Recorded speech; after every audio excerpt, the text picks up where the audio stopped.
दोस्तों, आज की कहानी है बहुत से संस्कारों की उम्मीद, लेकिन बेटी को संस्कार देना ही भूल गई। दोस्तों, कहानी शुरू करने से पहले अगर आपने चैनल को सब्सक्राइब नहीं किया हो तो कर लीजिए ताकि आपके पास पहुंच सके हर नया वीडियो। निधि जैसे ही सुनील और ननद सपना के साथ घर में घुसी, सास संपाजी की कड़कती आवाज गूंज गई। आ गई महारानी, हमारे घर की इज्जत की धज्जियां उड़ाकर समझा कर भेजा था कि सिर से पल्लू नहीं सरकना चाहिए, लेकिन तुम आजकल की लड़कियां सार किताबें क्या पढ़ लेती है, संस्कार और आदर करना भूल ही जाती हैं। जेठ के सामने बिना पर्दे के घूम रही थी औरतों और साथ में बैठकर खाना सही नाश्ता भी किया और फिर एक लंबा नॉन स्टॉप भाषण। निधि को शर्मसार करने के लिए तब तक चालू था जब तक निधि ने आकर सास संपाजी से माफी नहीं मांगी। जब निधि माफी मांगकर अपने कमरे में जा रही थी तो उसने सुना कि उसकी ननद सपना किसी से फोन पर बातें कर रही थी। आज तो भाभी का चेहरा देखने लायक था। मैंने भी घर आने से पहले ही फोन करके मम्मी को नमक मिर्च के साथ सब बता दिया था। मम्मी ने भाभी को इतना शर्मसार किया कि उन्हें पैर पकड़कर माफी मांगनी पड़ी। सच कसम से मेरा बदला पूरा हो गया। अब आगे से मुझे अपना सामान लेने से मना करने से पहले 100 बार सोचेगी। और फिर सपना हंसने लगी। सपना की बात सुन निधि हैरान रह गई। अब उसे समझ आया कि वहाँ की बात मम्मी जी को कैसे पता चली। मन तो किया कि ननद को जाकर एक थप्पड़ लगा दे, लेकिन क्या करें, मायके के संस्कार बीच में आ गए। और फिर अभी घर का माहौल शांत हुआ था, उसमें फिर से सिंगारी नहीं दे सकती थी। चुपचाप कमरे में आ गई और सोचने लगी कि बचपन से जिसे फूफा बोलती रही, आज अचानक जेठ बन गए तो क्या पहले का रिश्ता भूल जाऊं। निधि की शादी 2 महीने पहले ही अपनी दूर के रिश्ते की कांति बुआ की रिश्तेदारी में हुई और इस रिश्तेदारी से बुआ फूफा ससुराल पक्ष की तरफ से जेठ जेठानी हो गए थे। आज कांता बुआ मतलब जेठानी ने उसे और सुनील को लंच पर बुलाया था। नजर रखने के लिए सासू जी ने सपना को भी साथ भेज दिया था। वह कांता बुआ और फूफा जी ने देखा तो कहा, निधि तुम आराम से बैठो, ससुराल में नहीं अपने मायके में हो, तुम्हारी बुआ फूफा ने लंच पर बुलाया है, जेठ जेठानी ने नहीं। तब सुनील ने भी मुस्कुराकर इजाजत दे दी, लेकिन अब मम्मी के सामने सच न बोला गया। निधि का रिश्ता जब सुनील से हुआ था तब उसके मायके वालों को यही लगा कि जब कांता की सास उसे बेटी का मान देती है तो संपाजी के घर का भी माहौल वैसा ही होगा। लेकिन संपाजी की सोच बहुत अलग थी। उनके घर में बहू और बेटी के लिए अलग नियम है। उनके राज में मजाल है कि निधि के सिर से पल्लू सरक जाए, घर में कोई भी आए, फिर वह रिश्ते में निधि से छोटा ही क्यों ना हो, सिर से पल्लू नहीं सरकना चाहिए। उसने सुनील से कहा तो उसने यही कहा कि ये सब मम्मी के नियम है। और फिर सिर ढक कर रखने में समस्या किस बात की है। निधि सिर के पल्लू के साथ ही ससुराल में अपने आप को ढालने लगी। उसकी शादी को 6 महीने होते होते ननद की भी शादी हो गई। और ये भी इत्तेफाक की बात थी कि निधि और सपना ने एक साथ 1 महीने के अंतराल में माँ बनने की खुशखबरी सुनाई। 5वां महीना लगते ही संपाजी ने सपना को मायके बुला लिया, लेकिन निधि को मायके नहीं भेजा। संपाजी सपना से कोई काम नहीं करवाती थी, लेकिन निधि को सभी काम करने पड़ते, और वो भी सिर से पल्लू सरकाए वगैरह। गर्मी बहुत थी, साड़ी पहनकर किचन में काम करना, और वो भी सिर पर पल्लू लेकर। निधि को बहुत घबराहट हो रही थी। सुबह से ही उसका जी मिसल रहा था। उसने सुनील से कहा, सुनील जी, आज तबीयत ठीक नहीं लग रही और गर्मी भी बहुत है, तो आज क्या मैं कॉटन की ढीली गाउन पहन लूं? सुनील भी उसकी परेशानी समझ रहा था। उसने हाँ कर दिया। निधि ने गाउन पहना और सिर पर दुपट्टा रख लिया और किचन में जाने लगी।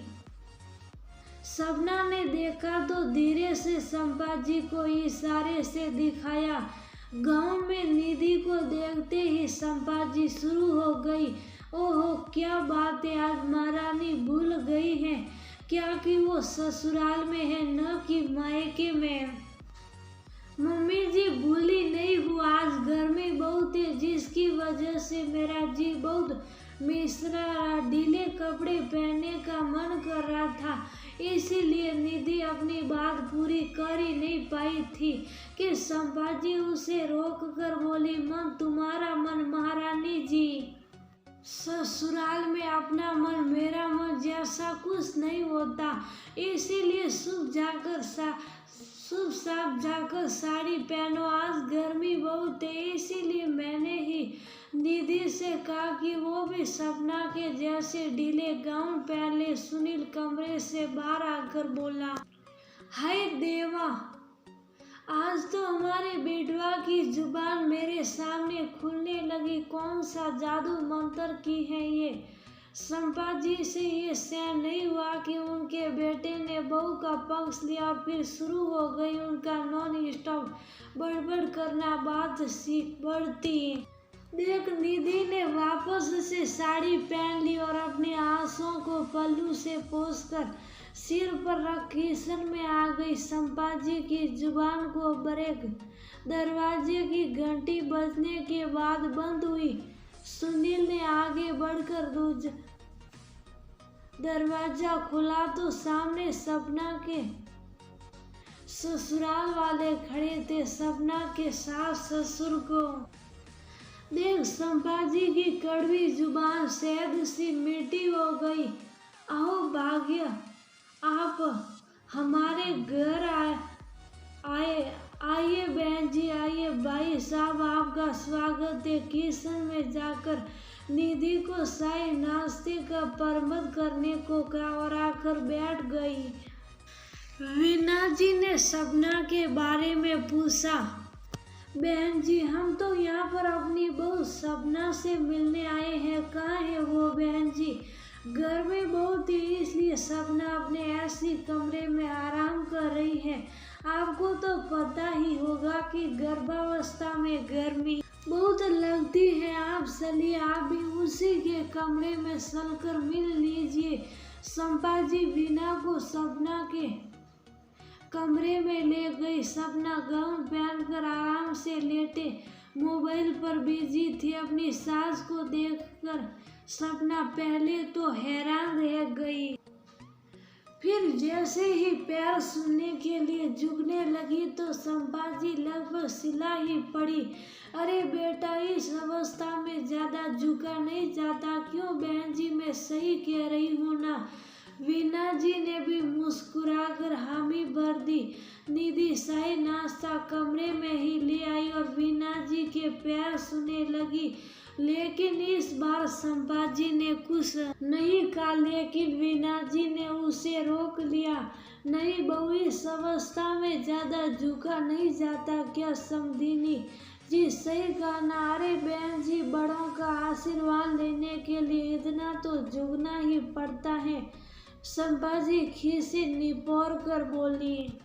वीना जी वहाँ शाम तक रही और जाने से पहले वह निधि के पास गई और उसे ढेरों आशीर्वाद दिया और संपाजी से कहा, बहुत किस्मत वाली हैं जो आपको निधि जैसी समझदार और सुंदर बहू मिली जिसे रिश्ते निभाना बखूबी आता है। काश मेरी बहू में भी ये समझदारी होती। ये सुनने के बाद संपाजी के होश उड़ गए। अरे बहन जी, आप ऐसा क्यों कह रही हैं? आपकी बहू, मेरा मतलब मेरी सपना इससे भी ज्यादा समझदार और सुंदर है।